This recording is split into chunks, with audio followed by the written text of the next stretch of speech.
എന്നാ പിന്നെ ഞങ്ങൾ ഇറങ്ങട്ടെ. അയ്യോ, കുടിക്കാൻ ഒരു ഗ്ലാസ് വെള്ളം പോലും എടുത്തില്ല. സംസാരത്തിന്റെ ഇടയിൽ ഞാൻ അങ്ങ് വിട്ടുപോയി. ഒന്നും വേണ്ട. ഇങ്ങോട്ട് വരുന്ന വഴിക്ക് ഞങ്ങള് മോരുവെള്ളം വാങ്ങി കുടിച്ചതാ. ഇനി അത് ഞങ്ങൾക്ക് വീടെത്തുന്നവരെ ഈ ചൂടിന്നൊരു ആശ്വാസം തന്നോളും. ഗോപാലകൃഷ്ണന് ഭാമയുടെ സ്വഭാവ രീതികളോട് യോജിക്കാനാവില്ലെന്ന് എനിക്കറിയാം.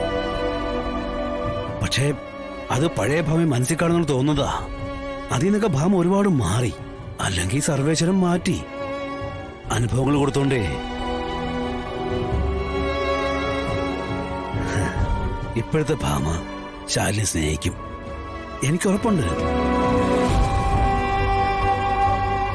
എന്നാ പാടോ പോവാം സാറേ. എന്നാ ഇറങ്ങട്ടെ. ഓട്ടോ വല്ലതും വിളിക്കണോ? വേണ്ട, ഞങ്ങള് പയ്യെ അങ്ങ് നടക്കാം. അപ്പോഴത്തേക്ക് ആ കമലേ ആ ഓട്ടോയും കൊണ്ടുവരും. എന്നാ ശരി. പാടോ. ശരി.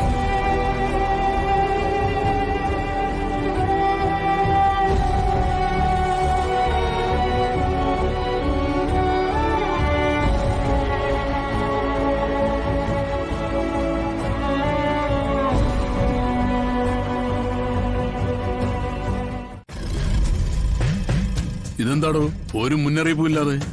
ഞാൻ തന്നെ അങ്ങോട്ട് വിളിക്കാനിരിക്കുകയായിരുന്നു. ആവശ്യം എന്റേതായി പോയില്ലേ? കേറി ഇറങ്ങി നടന്നാലേ പ്രസാദിക്കുന്നുണ്ടെങ്കിൽ അങ്ങനെ ചെയ്യാതെ മറ്റു മാർഗമൊന്നുമില്ലല്ലോ. താനിരിക്കെ, നമുക്ക് ഇരുന്ന് സംസാരിക്കാം. ഇരിക്കെ. തന്റെ വാക്കുകളുടെ നീരസം എനിക്ക് മനസ്സിലായി. പക്ഷേ കൃത്യമായ തെളിവുകളില്ലാതെ ഞാൻ എങ്ങനെയാണോ അവരെ അറസ്റ്റ് ചെയ്ത് ലോക്കപ്പിലിടുന്നത്? പരിചയമുള്ള പോലീസുകാരൻ 2 അടി കൂടുതൽ അടിക്കുമെന്ന് പറയുന്നത് ശരിയാണ്. നമ്മൾ തമ്മിലുള്ള സൗഹൃദം എനിക്ക് വലിയൊരു ബാധ്യതയായി എന്ന് പറഞ്ഞാൽ മതിയല്ലോ. എടോ, എനിക്ക് കിടന്നിട്ട് ഉറങ്ങാൻ പറ്റണില്ല. കണ്ണടക്കുമ്പോ കാണുന്നതേ കൈപ്പത്തിയില്ലാത്ത എന്റെ കൊച്ചിന്റെ മുഖമാ. പറ, ഞാൻ എന്ത് ചെയ്യണം? എന്നെ തന്നെ ഒന്ന് സമാധാനപ്പെടുത്താൻ ഞാൻ എന്താ ചെയ്യേണ്ടത്? തന്റെ വികാരം ഞാൻ മനസ്സിലാക്കുന്നു. തന്നെ ആത്മാർത്ഥമായി സഹായിക്കണമെന്ന് എന്റെ മനസ്സ് പറയുന്നുണ്ട്. പക്ഷേ നടപടികളുമായി മുന്നോട്ട് പോകുന്നില്ല തടസ്സം. എനിക്ക് തന്നെ പറഞ്ഞ് ബോധ്യപ്പെടുത്താനാവുന്നില്ല എന്നതാണ് സത്യം. എനിക്കറിയേണ്ടത് ഒരേ ഒരു ഉത്തരമാണ്. ഞാൻ തന്നോട് പലവട്ടമായി ചോദിച്ചുകൊണ്ടിരിക്കുന്നു, അത് തന്നെയാണ്. എന്റെ മകൻ നസീർ ജീവിച്ചിരിപ്പുണ്ടോ, അതോ അവര് കൊന്നോ? ഇപ്പൊ നിങ്ങളുടെ കൈവശം കിട്ടിയെന്ന് പറഞ്ഞ കൈപ്പത്തി എന്റെ മകന്റെതാണോ?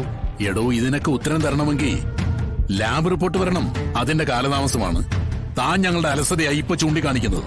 ഹമീദെ, സാഹചര്യ തെളിവുകൾ വെച്ച് നോക്കുമ്പോ എന്റെ മകൻ നസീർ അവസാനമായി സംസാരിച്ചത് ആ വീട്ടിൽ വെച്ചാ.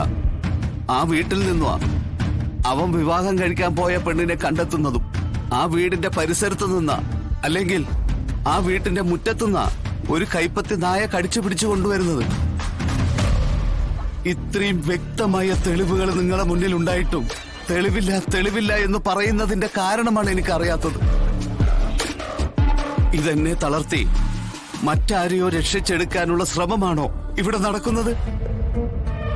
സ്നേഹത്തോടെ നടക്കുന്ന നമുക്കിടയിലെ നൊമ്പരപ്പെടുത്തുന്ന രീതിയില് താൻ മറ്റെന്തെങ്കിലും ഡീല് ആരെങ്കിലുമായിട്ട് നടത്തിയിട്ടുണ്ടോ? സത്യം തുറന്നു പറഞ്ഞോളൂ. ഈ കേസിന്റെ പോക്ക് കണ്ടിട്ട് താൻ ഈ കാണിക്കുന്ന സ്നേഹത്തിലും പരിഗണനയിലും ഒക്കെ ഞാൻ വല്ലാതെ സംശയിച്ചു പോവുക. എടോ, താൻ എന്തൊക്കെയാണോ ഈ പറയുന്നത്? സങ്കടം ഉണ്ടായിട്ട് തന്നെ ഈ പറയണേ.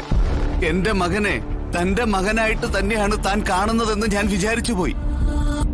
എടോ, അവന്റെ ജീവിതം ഇല്ലാതാക്കിയവര് എന്റെ മുന്നിൽ സുഖമായി കഴിയുമ്പോൾ എനിക്ക് എങ്ങനെയാണോ സമാധാനത്തോടെ ഒന്ന് ഉറങ്ങാൻ കഴിയുക? നസീറിനെ കൊന്ന കുറ്റത്തിന് നിങ്ങൾ രണ്ടുപേരെ അറസ്റ്റ് ചെയ്യാനാണ് ഞങ്ങൾ വന്നത്.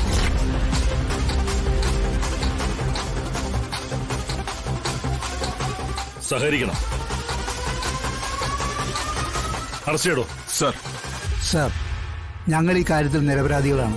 സാഹചര്യ തെളിവുകൾ നിങ്ങൾക്കെതിരാ. നിരപരാധിയാണോ അപരാധിയാണോ ഒക്കെ തീരുമാനിക്കുന്നത് അത് കോടതിയല്ലേ.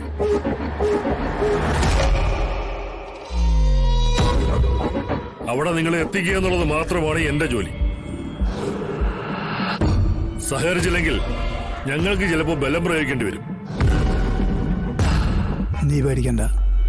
നമ്മളൊരു കുറ്റവും ചെയ്തിട്ടില്ല എന്ന് നമുക്ക് ബോധ്യമുള്ള കാലത്തോളം ഇവർക്ക് നമ്മളെ ഒന്നും ചെയ്യാനാവില്ല. പിന്നെ നമ്മൾ തെറ്റുകാരല്ലെന്ന് നമ്മൾ തെളിയിക്കേണ്ടത് കോടതിക്ക് മുന്നിലാണ്, അല്ലാതെ ഇവരുടെ മുന്നിലല്ല. എന്തു വന്നാലും കൂടെ നിന്നോണം. കാര്യങ്ങളൊക്കെ ഞാൻ പറഞ്ഞോളാം. എന്താണോ ഒരു കുശുശിപ്പ്? എന്നാ നമുക്കങ്ങ് പോയാലോ? ഇതേ കളക്ടർ ഓഫീസിൽ നിന്ന് ഒതുങ്ങുന്ന വിഷയമല്ല. പിന്നെ താൻ തന്റെ ഭാര്യ വീട്ടിലേക്ക് വിരുന്നു പോകുന്നുമല്ല, പോകുന്നത് പോലീസ് സ്റ്റേഷനിലേക്കാ. അതിനെ ചില ചിട്ടവട്ടങ്ങളൊക്കെ ഉണ്ട്. വിലങ്ങ് കൊടുക്കണ്ടേ? മാറി നിൽക്കാം അങ്ങോട്ട്.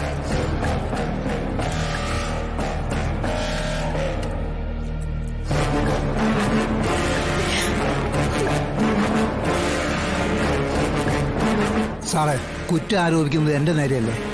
എന്നെയല്ലേ നിങ്ങൾക്ക് ആവശ്യം? ഇവിടെ എന്തിനാ കൂടെ കൂട്ടുന്നത്? അവളെ ഒഴിവാക്കണം.